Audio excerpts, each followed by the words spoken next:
கொஞ்ச நேரம் வாய மூடு. உன்னை எனக்கு பார்க்க கூட பிடிக்கல. எப்பவும் சிரிச்சுக்கிட்டு விளையாட்டு தரமா இருக்க.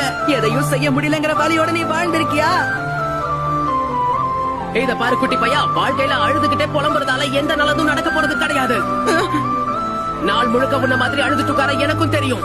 ஆனா நான் உன்ன மாதிரி பயந்தங்கொழி கிடையாது. உன்னோட தாத்தா உங்க அப்பாக்கு நடந்த விஷயங்களை பத்தி எங்க கிட்ட சொன்னாரு.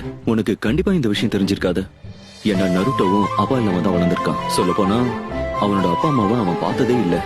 எங்க கிராமத்துல அவனுக்கு நண்பன் சொல்லிக்க ஒருத்தர் கூட இல்ல.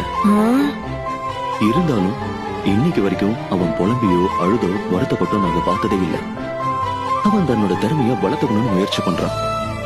மத்தவங்க அவனை மதிக்கணும்னு ஆசைப்படுறான். அதுதான் அவனோட கனவு. அதுக்காக அவன் தன்னோட வாழ்க்கையை கூட அர்ப்பணிப்பான். எதுக்குமே யோசிக்க மாட்டான். எனக்கு தெரிஞ்சு அழுகிறதுனால எந்த பிரயோஜனமும் இல்லைன்னு அவனுக்கு தெரிஞ்சிருக்கு. மாற்றத்தை கொண்டு வரணும்னு அவன் முடிவு செஞ்சுட்டான்.